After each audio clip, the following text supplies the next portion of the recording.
Dear students, Assalamu alaikum. Today we are going to discuss linear momentum. As you know, we are dealing with Newton's laws of motion, and our today's topic is linear momentum. As you might have read in class ninth, you may already be aware of this term linear momentum. What is linear momentum? The quantity of motion contained in a body is called its linear momentum. It is denoted by P. Its SI unit is kg meter per second square. It is a vector. Its dimension formula is m1 l1 t minus 1. The linear momentum P is directly proportional to the mass of the body. That is, P is directly proportional to the mass of the body, which means if a massive body is moving, then its linear momentum will be greater as compared to if a body of less mass is moving. So greater the mass, greater will be the momentum. Lesser the mass of a body, smaller will be the linear momentum. So the momentum of a body depends upon the mass of a body. Number two, it is directly proportional to the velocity of the body. That is, P is directly proportional to V. If, for example, if we have two trucks, they are of the same mass, but if one truck is moving with greater velocity, then its linear momentum will be greater as compared to the truck which is moving with smaller velocity. So from these two equations, we get P is directly proportional to mv, or P is equal to kmv, where K is constant of proportionality and its value is 1. So P is equal to mv. This was all about this linear momentum. So if you want to know about linear momentum, you must know two things, that is the mass of the body and its velocity. For example, if a truck is moving, for example, if a truck of mass 100 kg or mass 1000 kg is moving on the road with a velocity of 10 meter per second, then its linear momentum will be 10,000 kg meter per second square. Similarly, if a car of mass 100 kg is moving on the road with a velocity of 100 meter per second square, then its momentum will be 10,000 kilogram meter per second square.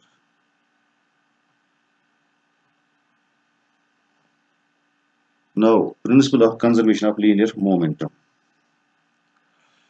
It states that in an isolated system, the vector sum of the linear momentum of all the bodies of a system remains unchanged, conserved, and is not affected due to their mutual actions and reactions. So what is an isolated system? We define isolated system as the system of bodies or system of particles or system of objects which are unaffected by the external force. That is, the external force has no role in their mutual interactions. That is, if they interact with each other, if they act upon each other, or they react upon each other, that is, if they exert a force or if they experience a force on each other, the external force has nothing to affect that mutual interaction between them. So that system is called an isolated system.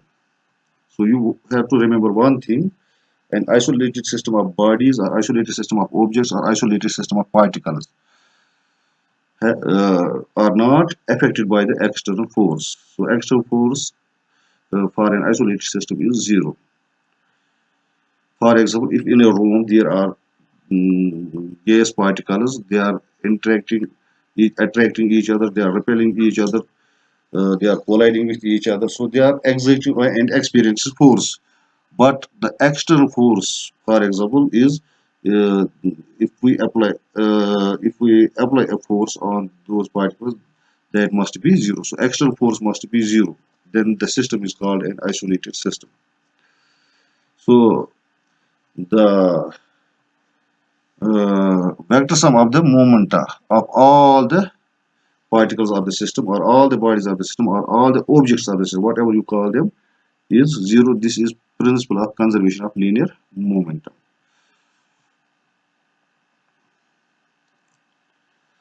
Consider an isolated system consisting of n bodies of masses m1, m2, so on, mn, moving with velocities v1, v2, so on, vn, respectively.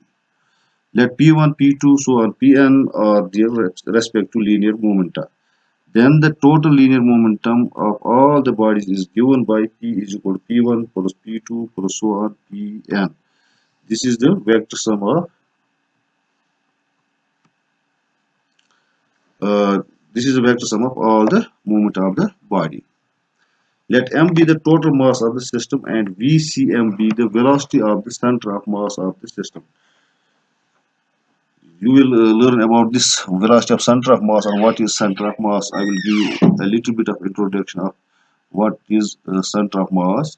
Center of mass of the body is a point at which the entire mass of the body is supposed to be concentrated. For example, if you are given a rod and if you pick it from the ends, you will feel that the rod will appear heavier to you. But if you pick it from the center, the same rod will appear lighter to you. What does it mean? It means you are picking the rod at the center where the entire mass of the body is supposed to be concentrated, as if the entire mass of the body is there at that point. That is at the center of, that is the center of mass of the body.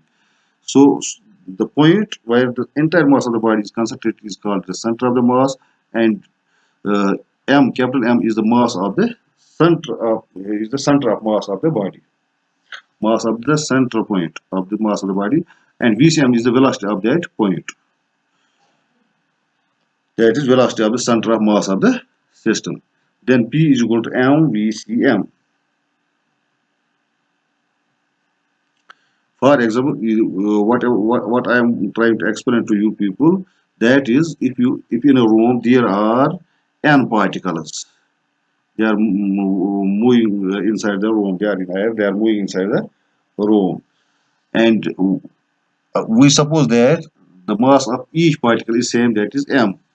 But there are some of them is moving with higher velocity, some of them is moving with smaller velocity. So we represent their velocities as v1, v2, so on, vn, so that their linear momentum will be mv1, mv2, so on, mvn, and the total linear momentum of all the n particles will be p is equal to mv1 plus mv2 plus so on, p is equal to p1 plus p2 plus so on, pn, and that will be equal to mv1, mv2 plus so mvn. And let m is the mass, let m be the total mass of the system, or the center of mass of the system, and m be the mass of the center of mass of the system. Then vcm be the velocity of the center of mass of the system. Then p will be equal to mvcm. And if we differentiate this equation, d by dt of p will be equal to m is mass, mass is always constant, so it will be m d by dt of vcm by dt. It is vcm, remember this thing, velocity of center of mass, as you can see it above. This implies dp by dt will be equal to m acm, because dvcm by dt is acceleration of center of mass. Velocity by time, that is acceleration of center of mass. According to Newton's second law, dp by dt is equal to F external. This is the second law of motion. The rate of change of linear momentum of the body is equal to the external force. If you apply a force on a body, if you apply a force on a body, it will accelerate. That is, its linear momentum will change. So the rate of change of that linear momentum will be directly proportional to external force. Greater the external force, greater will be change in its rate of change of momentum. In case of an isolated system, as I told you, external force is always equal to 0.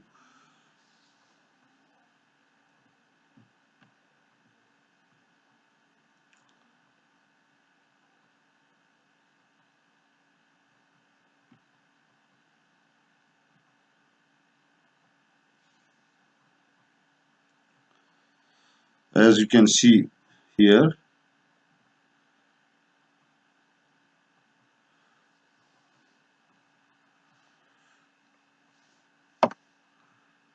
you can see here, in case of an isolated system, no external force acts on the system, that is F external is equal to 0, so that dp by dt is equal to 0, which implies p is equal to constant, because d by dt of constant is equal to 0.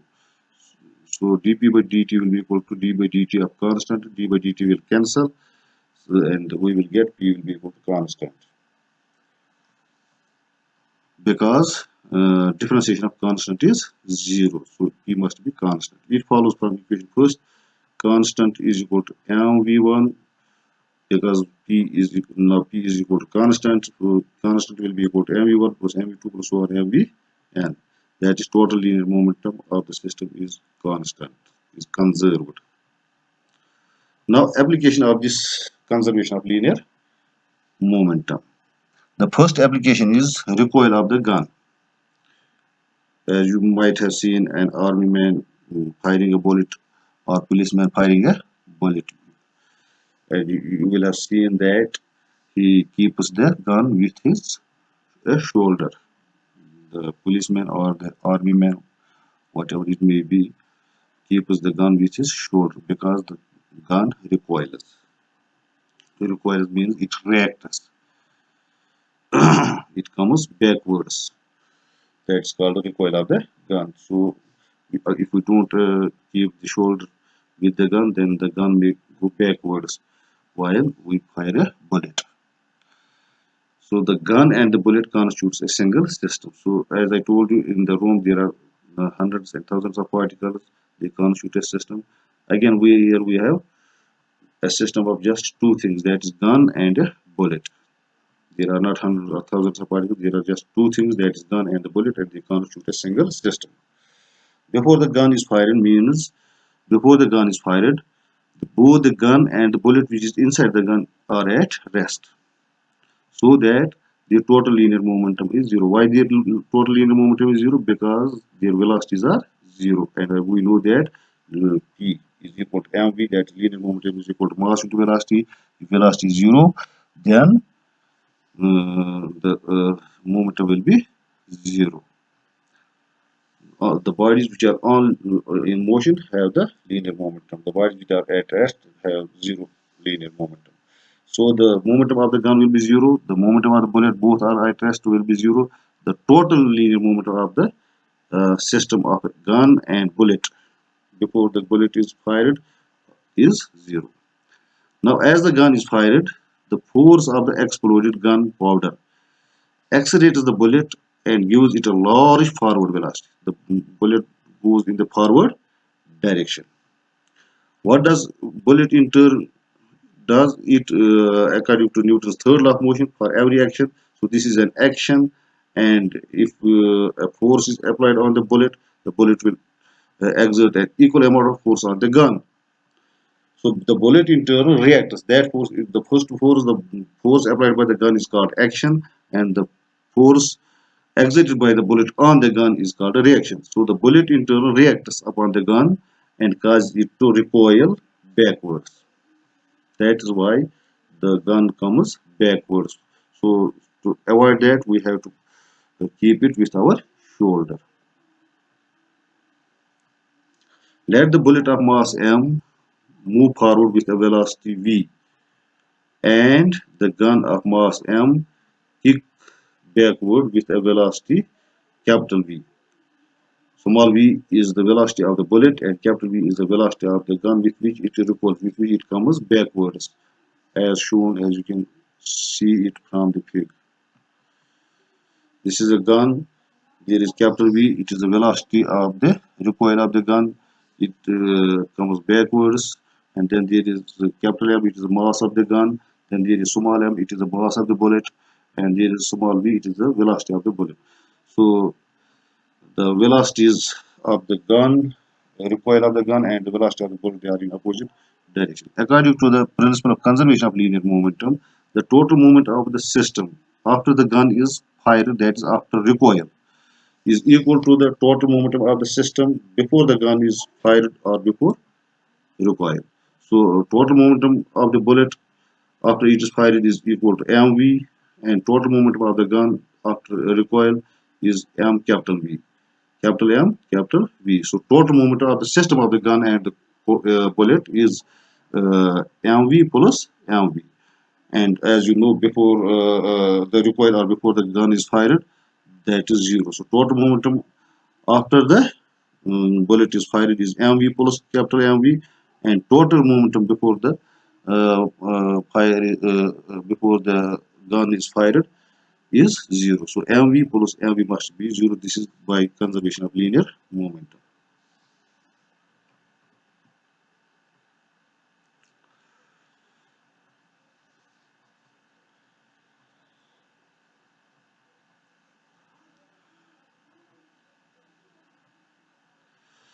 Thus, this implies, if you see from this equation, which you can see on the screen below, mv plus mv is equal to 0. This implies capital mv is equal to minus mv, and capital V will be equal to minus mv by capital M. So let we denote this capital V is equal to minus mv by M. You can derive it from the equation which is down the screen. Thus, it is obvious that the velocity v of the gun is oppositely directed to the velocity v of the bullet. Negative sign indicates m and m are constants. So, negative sign indicates that the velocity of the bullet is in opposite direction to the velocity of the gun. Knowing small v, that is velocity of the bullet, m mass of the bullet, and capital M mass of the gun, the velocity of the recoil of the gun can be determined. Now, then there is another application of this conservation of linear momentum, that is repulsion of rockets and jets. You might have seen a jet, you might have seen a rocket. The product of explosion and explosion, the product of explosion and the rocket or jet, whatever it may be, jet or it may be rocket, they constitute a single system again. As in the above application, the recoil of the gun, there we have gun and a bullet. Now instead of bullet, we have products of explosion. I will explain you in late part of this lesson. Explosion, product of explosion. When this rocket explodes or this jet, there are gases inside it. Chemical reaction takes place, and that is different products are formed, and they are called products of explosion. And rocket, they constitute a single system. Before undergoing violent chemical reaction, both the product of explosion and the jet, there are gases inside the chamber of this rocket. Before that is exploded, and the rocket are at rest. So both the gases and the rocket are at rest, so that their total linear momentum will be zero, because they are at rest, their velocities are zero. After undergoing violent chemical reaction, the product of explosion, which are hot and highly compressed gases. Hot and highly compressed gases are made to escape through the exhaust nozzle with a large velocity in the downward direction. The gases are exhausted through a nozzle but in the downward direction. The gases in turn, what the gases do? The gases in turn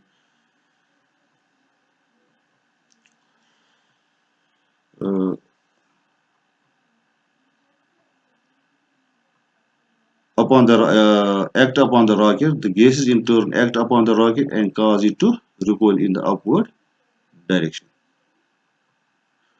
So the above line, it is from the first application. So what do the gases do?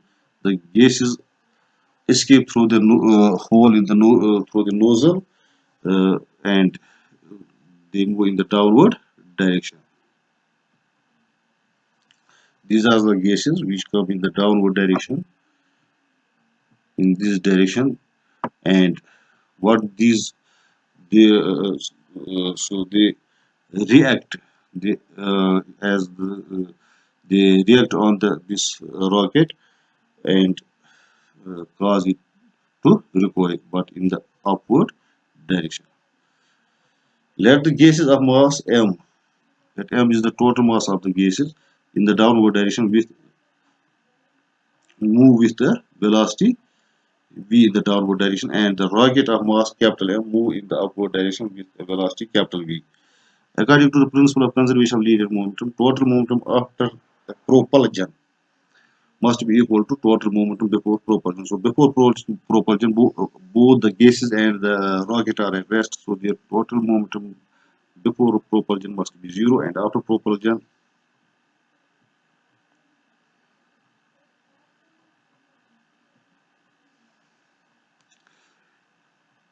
so total momentum after propulsion is equal to total momentum before propulsion, which means mv plus m capital V is equal to 0. So here again you can calculate the velocity, capital V velocity of the rocket. Then there is another application, that is explosion of bomb. Before explosion, the bomb is at rest and hence its total momentum is 0. But when it explodes, it splits up into many parts. Each part possesses a particular momentum as shown in figure.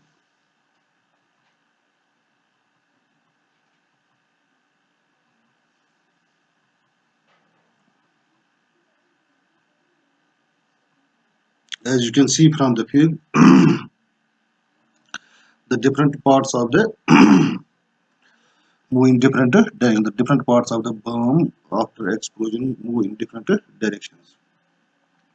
Let M1, M2, M3, M4, M5, and M6 be the masses of the exploded parts, and V1, V2, V3, V4, V5, and V6 be their respective velocities.